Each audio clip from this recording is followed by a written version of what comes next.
नमस्कार, बहुत बहुत स्वागत आपका। मैं हूं आपके साथ मनोराज सक्सेना। आज की सबसे बड़ी खबर यही है कि वक्फ संशोधन बिल टेबल कर दिया गया है लोकसभा में। अब ऐसे में सवाल ये है कि आखिरकार वक्फ संशोधन बिल में नया क्या है जो पुराने वक्फ बिल में नहीं था। चलिए आपको बताते हैं।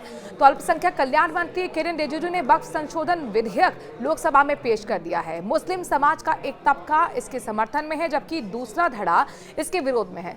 इस विधेयक को पारित कराने के लिए एनडीए और उसकी सहयोगी पार्टियां एकजुट है जबकि इंडिया ब्लॉक इसके विरोध में है। किरेन रिजिजू ने कहा कि वक्फ संशोधन बिल में किसी भी धार्मिक कार्यकलाप में हस्तक्षेप का कोई प्रावधान नहीं है।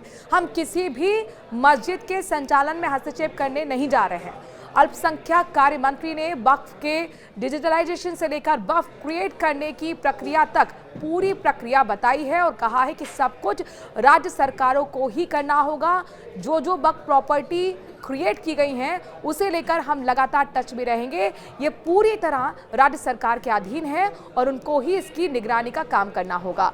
जो भी अभी तक भ्रम की स्थिति थी उसमें काफ़ी हद तक तस्वीर साफ की किरेन रिजिजू ने और क्या कुछ कहा है, क्या कुछ नया हुआ है, अब आपको पॉइंट वाइज हम बताते हैं। तो बदलाव की अगर हम बात करते हैं तो देखिए, संसदीय मंत्री किरेन रिजिजू ने कहा है कि ये विधेयक प्रोस्पेक्टिव है, ये रेट्रोस्पेक्टिव नहीं है। इसका मतलब ये हुआ कि अगली तारीख से इसे लागू माना जाएगा, इसे पिछली तारीख से लागू नहीं किया जाएगा, जो कि जेडीयू की तरफ से पॉइंट उठाया गया था और उस पॉइंट को मान लिया गया है और ये एक बहुत बड़ा बदलाव के तौर पर इसे देखा जा रहा है। साथ ही किरेन रिजिजू ने कहा कि हम मुस्लिम महिलाओं और बच्चों को उनका हक देकर बड़े सुधार ला रहे हैं। हमने स्वीकार कर लिया है कि अगर सरकारी भूमि पर विवाद उत्पन्न होता है, विवादित भूमि पर, तो कलेक्टर से ऊपर का अधिकारी फैसला लेगा। देखिए, ये भी बात रखी गई थी नीतीश की तरफ से, नायडू की तरफ से, जो कि एनडीए की सहयोगी पार्टी है। उनका कहना था कि कलेक्टर को अधिकार नहीं देना चाहिए, अगर कोई डिस्प्यूटेड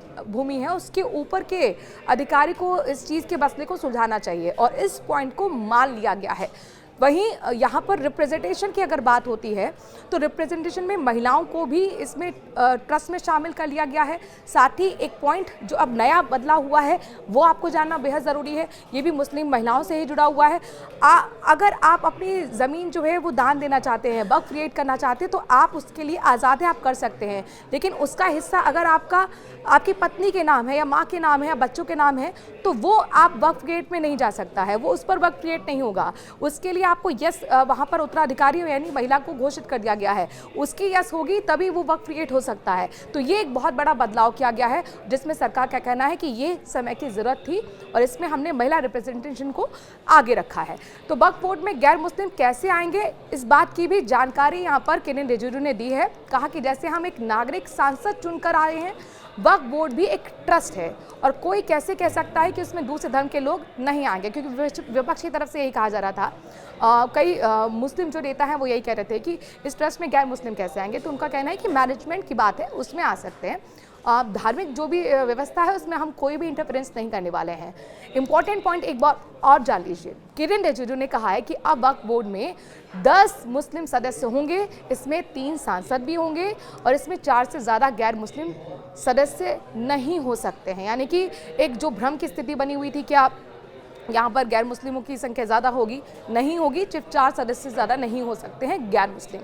वहीं ट्रिब्यूनल में 3 मेंबर होंगे जिनको एक नियत कार्यकाल भी होगा और वक्फ ट्रिब्यूनल के फैसले से अगर आप खुश नहीं हैं तो आप अदालत जा सकते हैं। ये रास्ता खोलने का काम किया गया है मौजूदा वक्फ संशोधन बिल में और इसी पॉइंट को लेकर लगातार यहाँ पर सरकार कह रही थी कि ट्रिब्यूनल का अब तक जो फैसला था उसे अंतिम फैसला मान लिया जाता था, लेकिन आप चैलेंज कर सकते हैं, राजस्व अदालत जा सकते हैं, आप सिविल कोर्ट जा सकते हैं, आप हाई कोर्ट जा सकते हैं, आप सुप्रीम कोर्ट जा सकते हैं। साथ ही ये भी कहा गया है कि ये संपत्ति के मैनेजमेंट से जुड़ा मामला है, आप वक्फ क्रिएट कर सकते हैं लेकिन महिलाओं और बच्चों का अधिकार नहीं छीन सकते हैं, जो मैंने आपको पहले ही बात बता दी। और इसी को किरेन रिजिजू ने कहा कि बहुत बड़ा रिफॉर्म हम लेकर आए हैं। वक्फ बिल से हटा दिया है सेक्शन 40। अब ये सेक्शन 40 क्या है, इससे क्या बदलाव आएगा, ये भी आप समझ लीजिए। क्योंकि यहाँ पर सरकार की तरफ से साफ तौर पर कहा गया, यानी कि किरेन रिजिजू की तरफ से साफ तौर पर कहा गया कि सेक्शन 40 का दुरुपयोग हुआ है। सेक्शन 40 के तहत वक्फ बोर्ड किसी भी जमीन को वक्फ प्रॉपर्टी घोषित कर देता था। इससे हमने हटा दिया, किरण रिजिजू ने बताया और कहा कि इसे कुछ लोग अपने फायदे के लिए इस्तेमाल करते थे। इस प्रावधान का इतना दुरुपयोग हुआ कि प्रॉपर्टी लाखों में है और वो लाखों तक पहुंचने गई और इसकी वजह से कई विवाद देश में आए हैं। तो वहीं रिजिजू ने यह भी बताया कि आप जब वक्फ प्रॉपर्टी क्रिएट करेंगे तो ऐसा नहीं होगा कि आदिवासी क्षेत्र में जाकर क्रिएट कर देंगे। शेड्यूल 5 एंड शेड्यूल 6 क्षेत्र में आप वक्फ प्रॉपर्टी क्रिएट नहीं कर सकेंगे। आदिवासियों के अधिकार संरक्षित करने के लिए ये प्रावधान किया गया है, यानी आदिवासी अगर भूमि है तो वहाँ पर वक्फ क्रिएट नहीं किया जा सकता और ये आदिवासियों के संरक्षण को ध्यान में रखते हुए इस तरीके का संशोधन इसमें किया गया है, यानी कि आदिवासियों के हक की बात इस संशोधन में कही गई है वक्फ संशोधन बिल में। वहीं वार्षिक अनुदान घटाकर 7 से घटाकर 5% कर दिया गया है, जिससे ज़्यादा पैसा चैरिटी के लिए खर्च किया जा सके। वक्फ संपत्ति पर भी लिमिटेशन एक्ट लागू होगा। ट्रिब्यूनल में 3 सदस्य होंगे। साथ ही किरण रिजिजू ने कहा कि वक्फ की प्रॉपर्टी निजी संपत्ति मानी जाती है। दुनिया से सबसे ज़्यादा वक्फ प्रॉपर्टी भारत में ही है और ऐसे में सवाल उन्होंने पूछा कि भारत का फिर मुसलमान इतना गरीब क्यों है, और इसीलिए ये समय की मांग है कि हमने संशोधन किए हैं ताकि जो दूसरी पिछड़े मुसलमान हैं उनका रिप्रेजेंटेशन बढ़ जाए, गरीब को फ़ायदा मिल सके, साथ ही महिलाओं को फ़ायदा इसका मिल सके। लेकिन इन सब के बीच में उन्होंने बताया कि जो हमने संशोधन बिल बनाया है वक्फ का, वो किस तरीके से बनाया है, हमने क्या रिसर्च की है, हमने क्या स्टडी की है, कितने इंटेलेक्चुअल्स हैं उनसे हमने बातचीत की है, कितने समुदाय हैं हमने उनके सुझाव को माना है, साथ ही पॉलिसी मेकर्स कितने कितने घंटे काम किए हैं। देखिए उन्होंने बताया कि 96 लाख से ज़्यादा याचिका इसमें आई थी। ये एकमात्र ऐसा बिल है जिसमें सबसे ज़्यादा आपत्ति दर्ज कराई गई, सबसे ज़्यादा याचिकाएँ आई हैं 96 लाख। वहीं 25 राज्य सरकारों ने समिति के सामने अपनी बात भी रखी है। कानून के जानकार हों, पॉलिसी मेकर्स हों, इंटेलेक्चुअल्स हों, मुस्लिम स्कॉलर्स हों, उन सभी के सुझाव को ध्यान में रखते हुए इस बिल को बनाया गया है। इस बिल को लेकर आप क्या सोचते हैं, कमेंट के जरिए राय जरूर दीजिए।